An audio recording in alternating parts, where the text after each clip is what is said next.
안녕하세요. 오늘도 사연살롱을 찾아주셔서 감사합니다.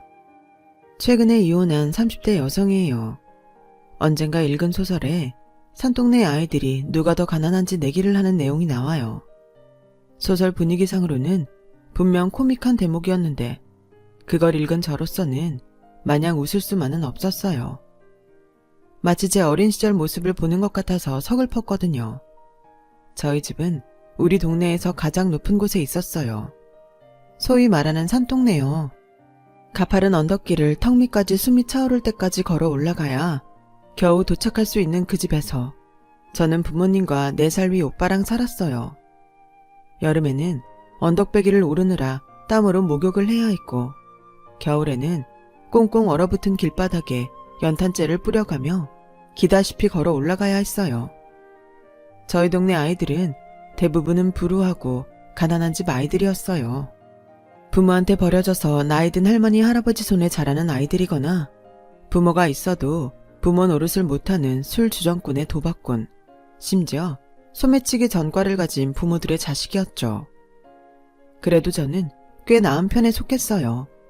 적어도 저희 부모님은 성실하고 열심히 살아가는 분이었으니까요.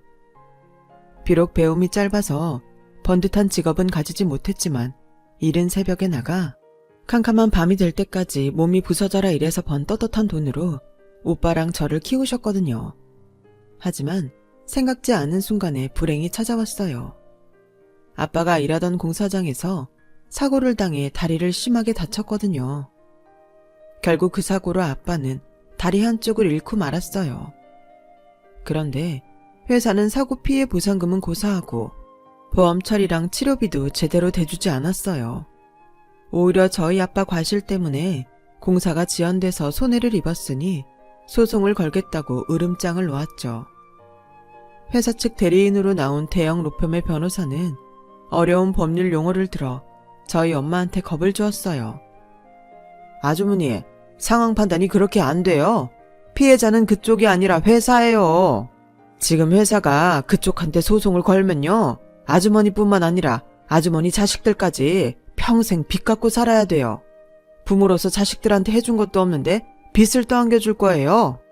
뭐 그쪽 사정도 딱한 것 같으니까 좋아요. 이렇게 합시다. 회사 쪽 손해는 회사가 감당할 테니까 그쪽 남편분 치료는 그쪽이 알아서 하는 걸로 하죠. 차후라도 일절 손해배상을 청구하거나 문제 삼으면 그때는 우리도 소송 진행합니다. 결국 각자 책임을 지는 걸로 하고 협의를 했어요. 하지만 당장 아빠 병원비도 감당할 여력이 없던 우리는 극심한 생활고에 시달려야 했어요. 엄마는 잠자는 몇 시간을 제외하고 온종일 일을 해야 했고 집에는 온갖 독촉장이 쌓여가기 시작했어요. 그런데 더 큰 문제는 아빠였어요. 하루아침에 한쪽 다리를 잃고 혼자서는 온전한 생활도 불가능해진 아빠가 완전히 변해버렸거든요. 평소 술, 담배를 하지 않던 아빠는 술과 담배 없이는 못 살게 된 거예요. 눈앞에 직면한 암담한 현실에 현실 도피를 하고 싶으셨던 거죠. 그 바람에 안 그래도 힘든 엄마는 아빠의 욕설과 폭력에 시달려야 했어요. 하루도 집안이 조용할 날이 없었죠. 아빠는 오빠한테 욕설도 하곤 하셨는데 참다 못한 오빠는 툭하면 집을 나갔고 그러다 안 좋은 친구들과 어울려 다니며 나쁜 짓도 하게 되었어요. 그렇게 고등학교 2학년 때 학교를 그만둔 오빠는 주먹질을 하며 살다가 엄마가 교통사고로 세상을 떠나신 후에야 정신을 차렸어요. 난 인간도 아니야. 안 그래도 힘든 엄마 속까지 썩였으니 말이야. 이렇게 일찍 떠나실 줄 알았으면 착한 아들로 살아드리는 건데. 나 이제부터 손 씻고 제대로 살 거야. 엄마한테 부끄럽지 않은 아들로 살 거라고. 하늘에서도 못난 아들 걱정하지 않게 말이야. 그날로 오빠는 그동안 몰려다니던 패거리들과 연락을 끊고 카센터에 취직해 기술을 배우며 돈을 벌기 시작했어요. 이를 악물고 달려든 오빠는 남들보다 일찍 출근해서 가장 늦게 퇴근을 했어요. 독학으로 자동차 정비 관련 책을 보며 따로 공부를 할 정도로 최선을 다해 기술을 익히기에 바빴어요. 이런 성실한 오빠의 모습에 카센터 사장님은 오빠를 친아들처럼 살갑게 대해주셨어요. 오빠가 카센터에서 먹고 자며 기술을 배우는 동안 저는 학교를 다니며 집안 살림을 도맡아 했어요. 엄마 앞으로 넣은 사망보상금 덕분에 빚도 갚고 당장 돈 걱정은 없었지만 엄마의 빈자리가 너무도 커서 마음을 잡기 힘들더라고요.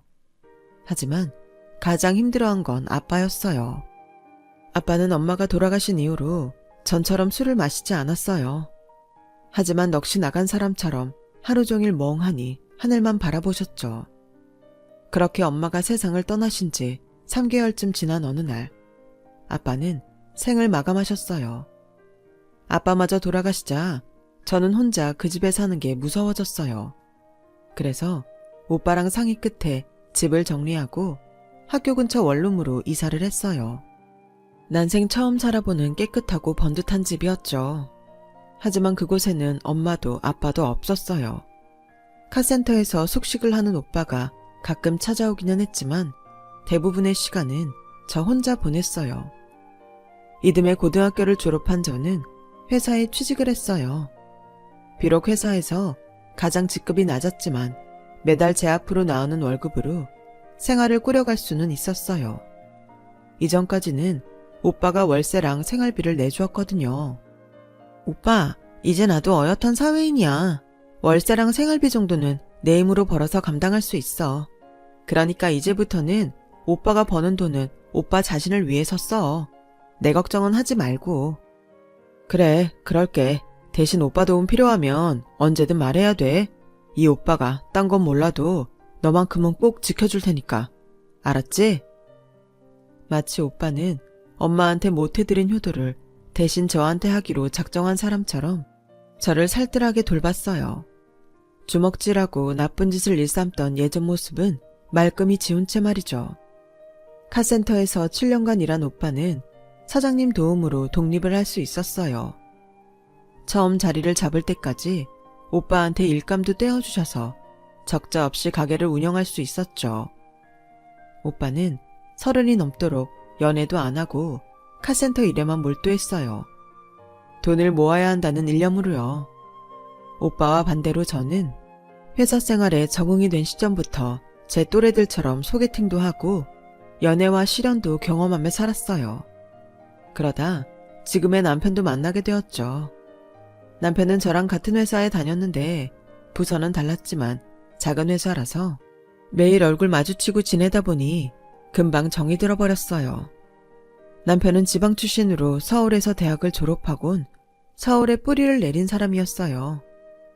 가난한 집안의 3남매 중 장남이라 월급을 받으면 학자금 대출금을 갚고 월세랑 생활비를 내고 나머지 돈으로 근근히 사는 처지였죠. 그나마도 한 번씩 고향집에서 급전을 부탁하는 전화를 받으면 카드 대출까지 받아서 보내곤 했어요. 오히려 월급은 제가 적었지만 내 한 몸 건사하면 그만인 제가 더 여유 있는 상황이었죠. 그래서 한 푼이라도 아끼라고 매일 회사에 남편 도시락을 싸갔어요. 가여워서 점심값이라도 아껴주고 싶었거든요. 남들은 부담 없이 보는 영화도 우리는 통신사랑 신용카드 할인을 받아가며 큰맘 먹고 보곤 했어요.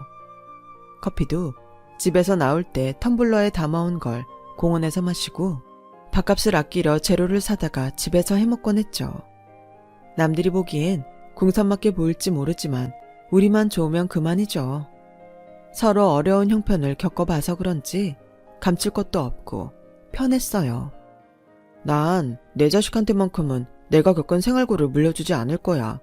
돈이 없어서 먹고 싶은 거 입고 싶은 걸 참으라고 강요하고 싶지는 않아. 내가 열심히 벌어서 내 아이만큼은 돈 걱정 없이 살게 해주고 싶어. 얼마나 돈 때문에 서러움을 받고 살았던지 돈에 대한 남편의 집착은 강했어요. 그때까지만 해도 제 눈엔 그런 모습이 장점으로 느껴졌었죠. 저 역시 남편과 비슷한 경험을 하고 자라서 그랬는지는 모르겠지만요. 연애를 시작하고 1년도 안 돼서 우리는 결혼을 하기로 마음먹었어요. 당장은 아니고 둘이 살 전셋집이라도 마련한 다음에 식을 올릴 예정이었죠. 그때까지는 살림을 합치지 않고 서로의 집을 왕래하며 지냈어요. 솔직한 심정으로는 살림을 합치고 나가는 돈을 아끼고 싶었지만 종종 찾아오는 오빠 때문에라도 그럴 수가 없었어요. 오빠한테 눈치가 보여서가 아니라 제 원룸이 우리 남매가 편히 지낼 수 있는 유일한 집이니까요. 그런데 사귄 지 2년이 조금 넘었을 무렵 오빠한테 딱 걸린 거예요. 그날도 남편이랑 집에서 떡볶이를 해먹고 영화를 보고 있었는데 하필 그때 오빠가 집에 온 거죠. 사귀고 얼마 안 돼서 이미 오빠한테 인사를 시켰던 터라 서로 알고는 지냈지만 제 집에 와 있는 남편을 보는 오빠의 눈빛이 부드럽지만은 않았어요. 오빠 주먹이 센 걸 아는 저로서는 내심 걱정이 앞서더라고요.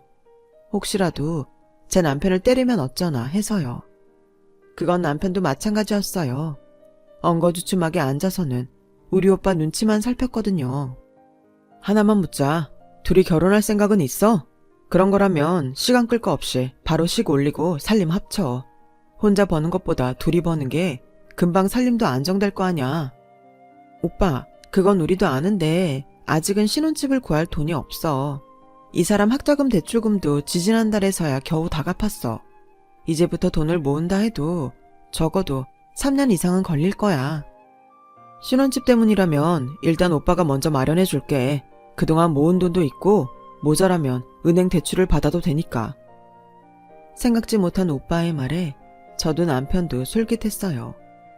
결혼을 하면 양쪽 집 월세로 나가는 돈에 따로 들어가는 생활비, 거기다 데이트 자금까지 세이브할 수 있으니까요. 그래서 일단 시댁에 찾아가 인사부터 드리고 결혼하겠다고 말씀드렸어요.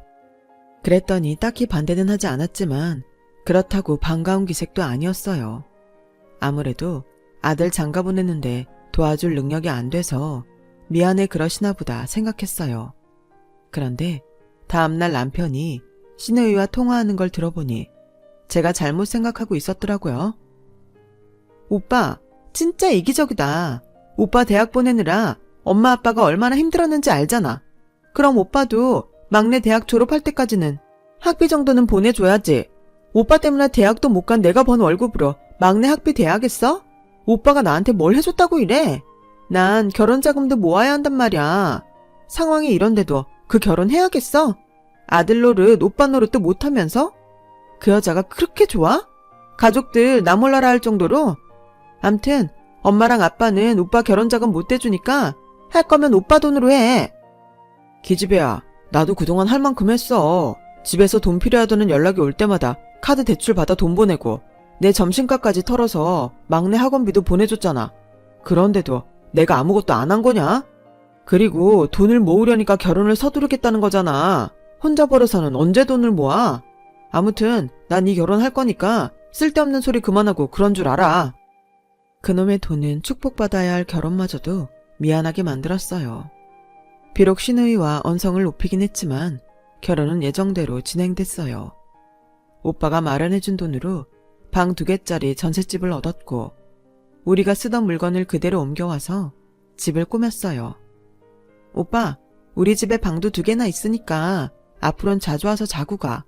그리고 빌린 돈은 열심히 벌어서 꼭 갚을게. 그래서 말인데 아무리 형제라도 동계산은 확실히 해야 하잖아. 온 김에 차용증부터 쓰자. 양식은 내가 인터넷에서 다운받아서 뽑아놨어. 이름이랑 주민번호, 전화번호 쓰고 도장만 찍으면 돼. 됐어. 니들 형편 될 때 그때 갚아. 안 되면 뭐 별 수 없고. 그리고 동생 집에 오면서 도장 들고 오는 사람이 어디냐? 그럼 지장이라도 찍으면 되지. 오빠가 기름 냄새 맡아가며 힘들게 번 돈인데 받아야지 무슨 소리야. 여기다 지장 찍어. 저는 괜찮다는 오빠를 닥달해서 기어이 차용증을 작성했어요. 그리고는 오빠 겉옷에 넣어주었죠. 오빠도 은행 대출까지 받아서 빌려준 돈이라 매달 은행 이자라도 내겠다고 했더니 한사코 사양하더라고요. 그 정도도 안 해주면 오빠 체면이 안 선다면서요. 그래서 나중에 돈 갚을 때 이자도 포함해서 줘야겠다 생각하고 있었어요. 명절이나 부모님 기일에 집에 와서 편히 하룻밤 자고 가라고 일부러 방 2개짜리 집을 구했는데 오빠는 오히려 전보다 집에 덜 오더라고요. 아무래도 제 남편 눈치가 보여서 그런 것 같았어요. 그래서 일부러 더 남편과 함께 오빠 카센터로 자주 놀러 가곤 했죠. 남편도 쉬는 날이거나 혹은 저랑 다투고 갈 곳이 없을 때면 저희 오빠 카센터로 가곤 했고요. 그렇게 자주 드나들다 보니 오빠도 조금씩 제 남편한테 곁을 내주기 시작했어요. 목욕탕에도 같이 갈 정도로요. 저희 오빠가 사람들이랑 목욕탕엔 잘 안 가거든요. 아마도 한창 사고치고 살 때 몸 곳곳에 문신을 새겨서 그런 것 같아요. 그런데 웬일인지 제 남편한테는 먼저 목욕탕에 가자고 하더라고요. 물론 목욕탕을 다녀온 남편은 갈 때랑 다르게 표정이 굳었지만요. 자기야, 형님 혹시 조폭이었어? 보니까 등이랑 양 어깨에 문신이 가득하던데? 조폭까지는 아니고 한때 나쁜 짓 좀 하고 살았어. 손 끊은 지 좀 됐지만. 그니까 우리 오빠한테 잘해. 저는 장난으로 한 소린데 남편한테는 장난처럼 들리지 않았나 봐요. 그때부터 저희 오빠를 대할 때 전보다 깍듯하게 하는 게 보였거든요. 나중에 오빠한테 왜 남편한테 문신을 보여줬냐고 물었더니 그러는 거예요. 나한테 겁 좀 먹으라고 그랬다. 그럼 내가 무서워서라도 너한테 함부로 굴지는 못할 거 아니냐? 그렇다고 내가 주먹질할 일은 없지만 어떻게든 제게 힘이 되어주고 싶어하는 오빠의 마음을 알기에 더는 묻지 않았어요. 결혼을 하고 나니 신경 쓸 일이 한두 가지가 아니더라고요. 준비할 땐 결혼식만 올리면 편해질 줄 알았는데 결혼식이 시작이더라고요. 시댁에서 전화라도 오면 통화도 하기 전부터 가슴이 철렁했어요. 이번에는 또 무슨 일로 돈을 보내라고 그러시나 하고 말이에요. 결혼자금은 한 푼도 안 보태주셨으면서 철마다 명절마다 얼마나 바라는 게 많은지 몰라요. 마치 제가 그 집안 금고를 뺏어서 끼고 사는 사람처럼 치부하면서요. 시누이는 툭하면 이런 식이었어요. 그러게 누가 그렇게 일찍 결혼하래요? 언니가 우리 오빠 발목 잡아 채가지만 않았어도 나랑 우리 부모님은 지금보다 훨씬 편하게 살았을 거예요. 그리고 언니 결혼할 때 예단도 안 해왔잖아요. 내 친구 중엔 새언니가 시집 올 때 옷도 한 벌 빼주고 심지어 명품 백을 받은 친구도 있어요. 거기에 비하면 나는 완전 꽝이지. 그러니까 이깟 돈 몇 푼에 시댁에 보낸다고 너무 아까워하지 말아요. 누가 시누이 아니랄까봐 사사건건 꼬투리 잡아가며 사람 속을 뒤집는데 정말 정이 안 가더라고요. 그런데 얼마 뒤 남편이 시누이가 결혼한다고 결혼자금을 대주자는 거예요. 그 말에 열이 확 나더라고요.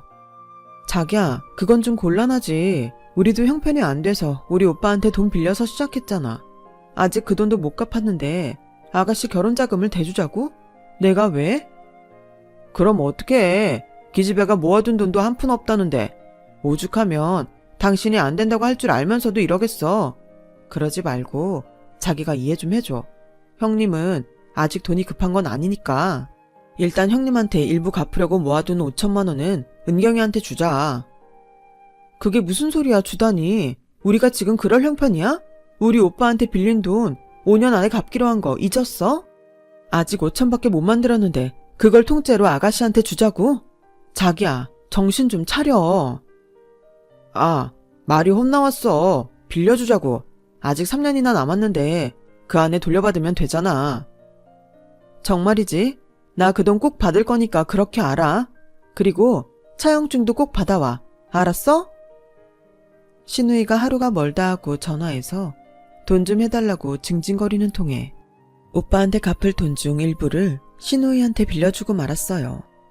그런데 남편이 시누이한테 받아오기로 했던 차용증을 식을 올린 지 한 달이 넘도록 받아오지 않는 거예요.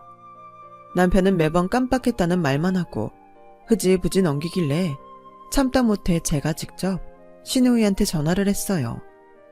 돈 얘기를 꺼내긴 껄끄럽긴 했지만 안 그러면 영영 못 받을 것 같았거든요.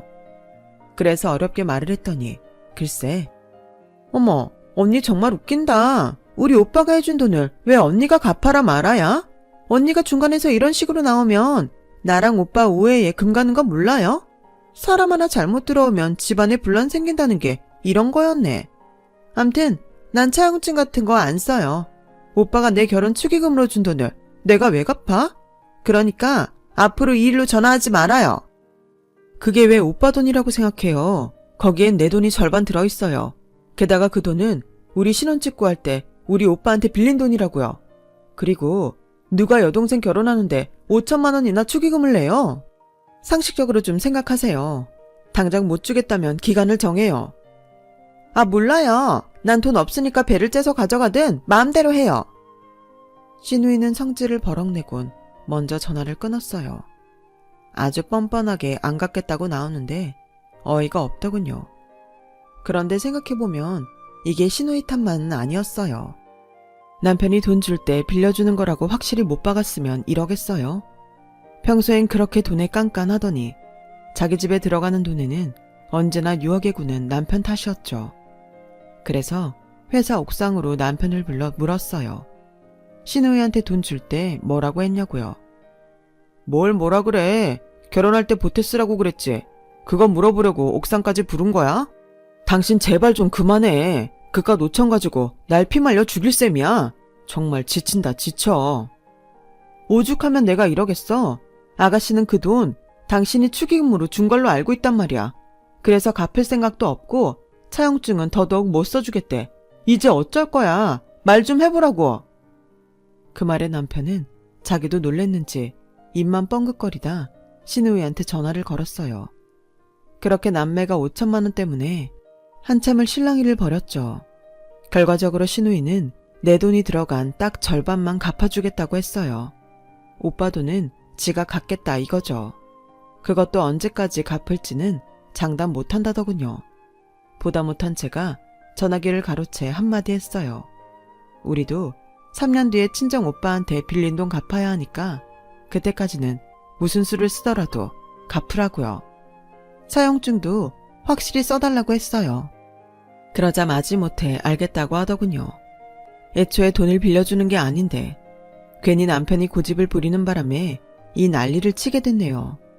결과적으로 2,500만 원이나 축의금으로 낸 셈인데도 신우이는 고맙다는 말 한마디 없이 오히려 성질만 내더라고요. 자기 동생 정말 웃긴다. 따지고 보면 누가 화를 내야 되는데 지금. 그러니까 당신 때문에 이게 뭐야. 괜히 나만 웃음꼴 됐잖아. 그래, 미안하다. 내가 못난 놈이라서 이렇게 됐다. 됐냐? 나머지 2,500만 원은 내가 장기를 팔아서라도 메꿀 테니까 그만하자.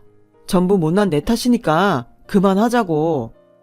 결국 그날 우리 부부는 돈 때문에 한바탕 싸웠고 남편은 성질을 내곤 밖으로 나가버렸어요. 안 물어도 어디로 가는지 알겠더군요. 돈 아까워서 술집은 못 가고 우리 오빠 카센터로 갔겠죠 뭐. 거기서 술 얻어먹고 자정쯤에나 집으로 돌아올 게 뻔했어요. 그런데 나간 지 1시간도 안 돼서 남편이 돌아왔더라고요.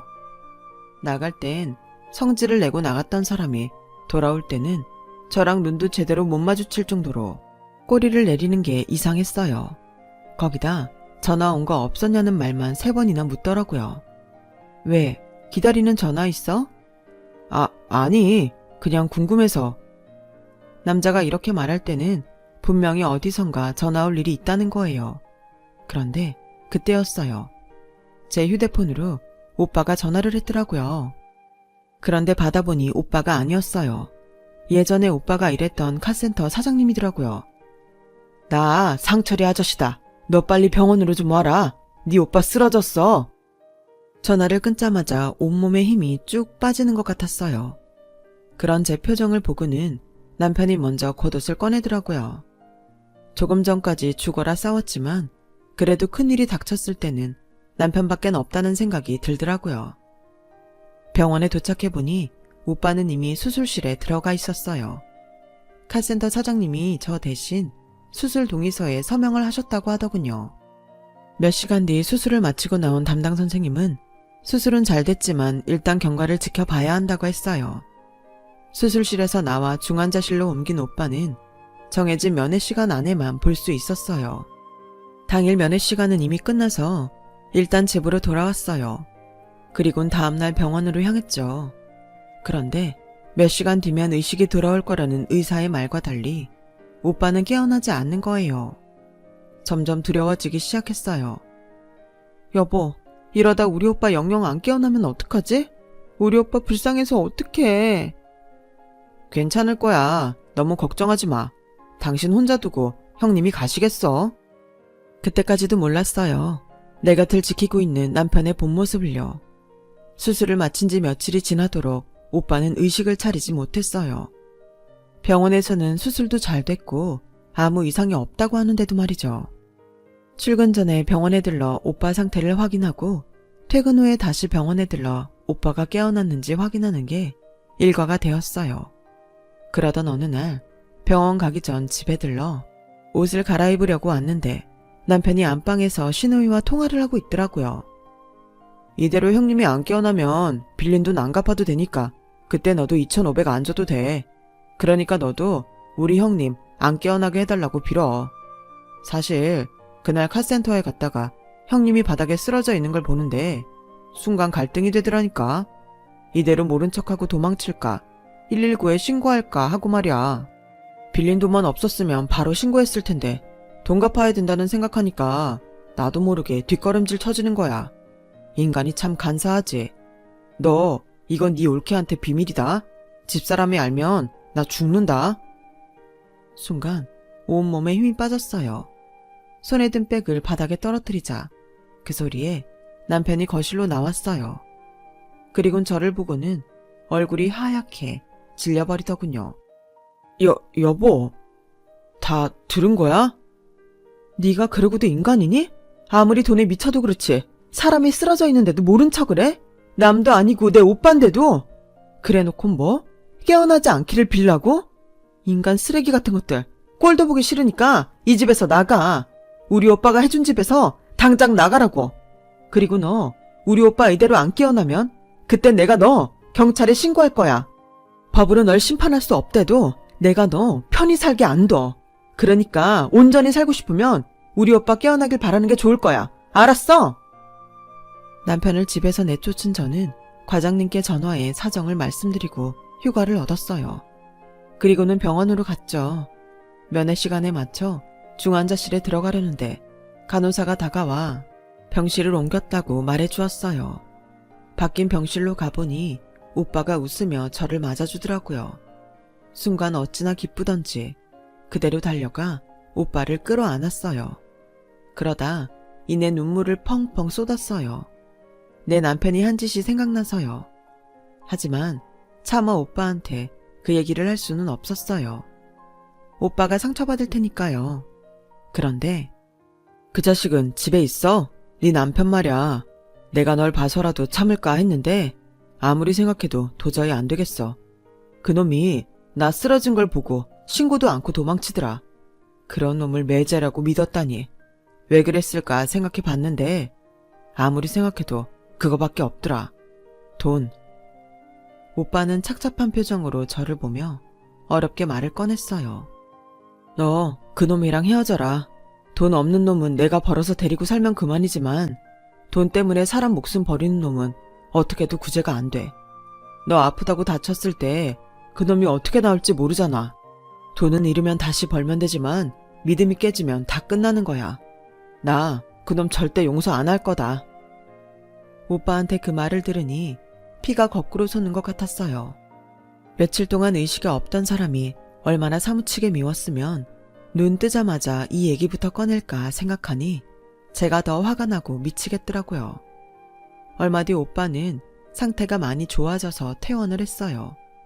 그리고 본격적으로 제 이혼 소송이 시작되었죠. 한순간의 돈 욕심에 잘못된 선택을 했던 남편은 결국 제게 위자료를 배상하고 오빠한테 빌린 돈의 절반과 은행 이자를 갚으라는 판결을 받았어요. 당장 돈이 없었던 남편은 위자료 대신 자신 몫의 전셋집 소유권을 제게 넘기고 오빠한테 빌린 돈은 2년에 걸쳐 분할 상환하기로 했어요. 오빠가 쓰러진 걸 보고도 모른 척했던 거는 형사처벌이 불가능하다고 하더라고요. 하지만 어디까지나 법적으로 그렇다는 얘기였고 제 이혼 사유를 들은 회사 사람들은 남편이 벌인 행동에 다들 경악했어요. 결국 회사에서 버티기 힘들었던 남편은 스스로 회사를 떠나게 되었죠. 돈에 눈이 멀어 인간의 길을 포기한 죄로 남편은 가정도 회사도 모두 다 잃고 말았어요. 계산기를 때려보지 않아도 남편이 얼마나 큰 손해를 봤는지는 굳이 말 안 해도 다들 아실 거예요. 사람이 심보를 곱게 써야죠. 여러분께서는 제 전 남편처럼 소탐대실하는 일이 없으시길 바랍니다. 지금까지 제 사연을 들어주셔서 감사합니다. 소중한 가족들과 행복한 하루하루 보내시길 바랍니다. 여러분, 사연 댓글에 응원과 현명한 조언 부탁드려요. 좋아요와 구독은 저에게 큰 힘이 됩니다. 오늘도 좋은 일 가득하세요.